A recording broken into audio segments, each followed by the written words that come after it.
of astronomers who Name have... There are numerous recorded interests. Name one. If you actually...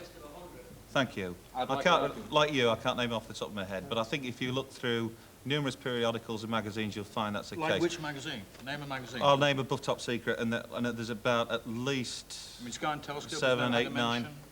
I mean, our Fred spends a lot of time looking at the skies, I know that. You see, look, I'm convinced there's life in the universe, okay? There's life out elsewhere. Now, if they come here, they're more intelligent than us. They've got to be. You'd agree with that? Yes? Look at it this way. Have they got to be more intelligent than us? I'm not talking about that. Right, well, let's carry on with this theory. Their technology is super. You can carry on with theory. You can carry on with theory. Hang on, please, because we'll get on to a little bit more about perhaps who these people are or what they are. You can carry on with theory till the cows come home. Well, we probably will. The only way you're going to get anywhere with this subject is ask yourself why it is that the NSA, the MOD, the CIA, and numerous intelligence agencies are so interested in what our colleague over there claims to be some kind of meteorological phenomenon. All right, I'm sorry, we'll have to leave it there because we're going to get on to that in a second, I'm sorry. Because it doesn't just stop at seeing UFOs. Some people say that they've actually been abducted by these aliens from outer space, and the experience can be so traumatic that they can only talk about it when they're under hypnosis. It's about 20 foot wide. About 20 foot wide. About 14 foot out. Mm-hmm. The bottom's spinning. There's some wind, isn't it? Some dark wind. There's a light coming from underneath. I'm getting back into the car. I'm going. The bloody car won't go.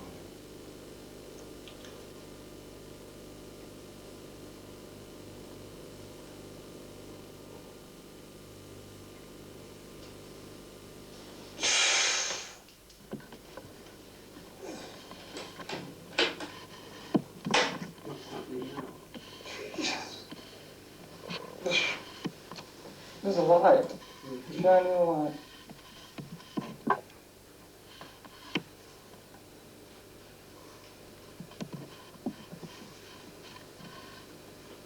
Keep your eyes closed. Who else is it doing? Horrible. Who's horrible? They are. Who's they? I want to talk about them. Why not? Because they're horrible. Could you briefly describe? I don't know. What does it look like? They're small. Yes. How small is small? 3 foot, 4 foot? But like a little 5-year-old lad. And how many?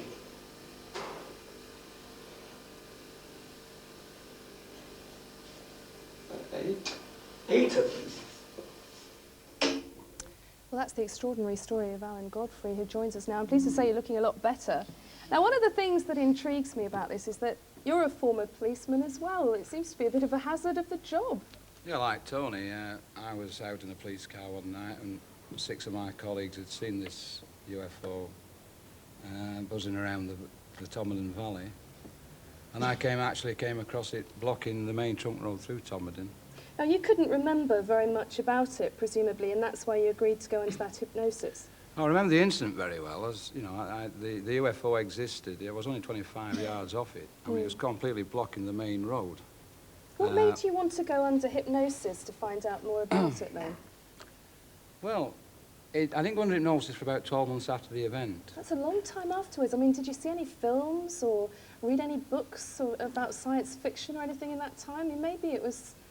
Obviously, up to the event, I mean, I had no interest whatsoever in UFOs, the Loch Ness Monster, or anything, you know. I was just a total police officer, 10 years service.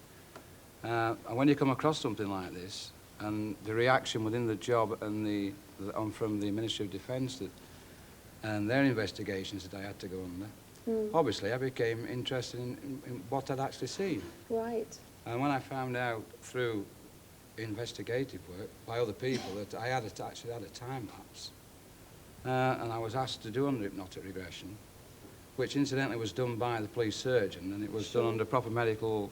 Okay, well, I think you've established that. I'm quite intrigued, though, to know what some of our sceptics have got to say about a story like that. I mean, it sounds very convincing. Now, John Mason, I know that you've spent a long time looking at this and you're not at all convinced, but how do you explain a story like that? Well, firstly, let's say that hypnotic regression has been used in America in many, many cases to look at people who've had these so-called abduction experiences. And in a lot of cases, there has been leading of the person under the influence. There was a couple of questions in that interview there where there was a certain amount of leading of the abductee by the interviewer. Now, that... The doctor who carried out that session, I was the person who arranged the hypnotic that session. immediately makes me sceptical. No. But I did not utter one word during that session. But you were there. No, please, I was there, but I was silent. I was the cameraman. The interrogation was conducted by the doctor, who didn't even know that it was a UFO event. I deliberately didn't tell him. Harry, can I just give you a very quick quotation? No, just one second. Now, this is a very unfair criticism. I did not lead the witness. I never spoke a word at all during that session, and the doctor had no idea what was coming next. He was just asked to hypnotise a police officer. Harry, Sorry. Steve, does that satisfy you? No, talk. I'd like to give a very, very quick quotation from a guy who is past president of the International Society of Clinical Hypnotists. It'll have to be quick. Professor of psychiatry and various other things. And what he says about this kind of hypnosis is, there is no way by which anyone, even a psychologist or psychiatrist with extensive training in the field of hypnosis, can for any particular piece of information determine whether it is an actual memory versus a confabulation. That's it. By confabulation, he means a construction that comes out of the unconscious mind from things that have been read, from things that have been heard. Harry, what do you have to say to that then? Well, no, my comment is this, that I have arranged probably about a dozen or more hypnotic regression experiments with different doctors. Under hypnosis, how this comes about is you have a witness or witnesses who see a UFO, followed by think they do, followed by an amnesia. Often they are multiple witness sightings. During the hypnotic regression session, let me finish. During the hypnotic regression experiment sessions, they come out with the same account, more or less, as Alan Godfrey. Under hypnosis, their blood pressure rises, their pulse rate, they express or display extreme bodily fear. Now, if the accounts are very similar, I have no explanation. I wish I had. You must be aware of the experiments. I'm still quite intrigued because I know that we could go down the path of the hypnotism, which, I mean, I'm still intrigued. Do you know how I got it? Hang on, I'm still intrigued by this business about losing an hour out of your life, which is actually what happened to you as well, isn't it, Linda? Yes. Now, how did that happen? Yeah, I'd first like to say that before I had my UFO experience, or my mother and I had the experience, I had no interest in UFOs at all, but I wouldn't have been insensitive enough to laugh at somebody who had had an experience. Right. Got some insensitive people in here tonight. Very much so, yes. My mother and I were innocently travelling home from Southport to Manchester after visiting a sick relation. We were buzzed by a UFO. It came 40 feet above our car. It was a massive craft, twice the size of a double-decker bus. It was a soundless craft. The lights on it were 5 feet in diameter.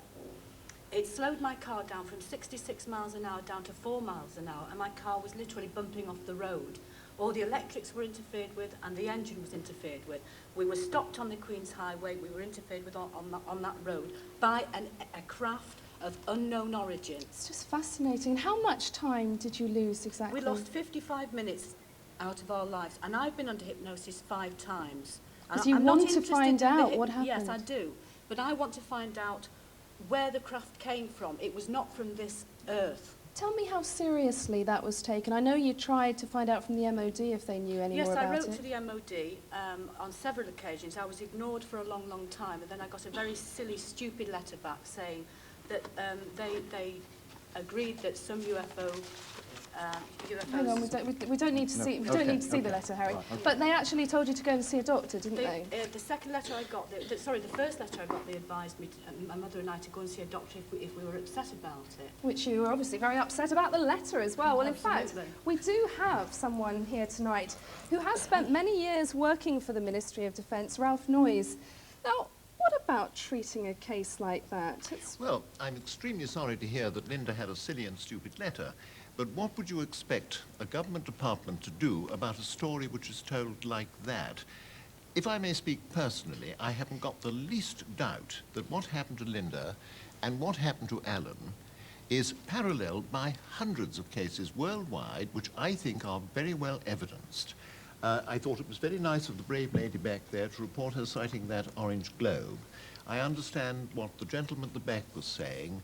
But what does the Ministry of Defence do in these cases exactly? What did you do? Because the first job of the Ministry of Defence is to consider whether anything has got into our airspace which shouldn't be there.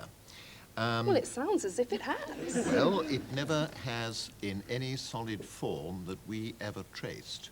And I think we're into a very difficult area here, because when you start talking about something which is real but not solid, you're into a very weird area. The Ministry of Defence received hundreds and hundreds of reports from the public every year.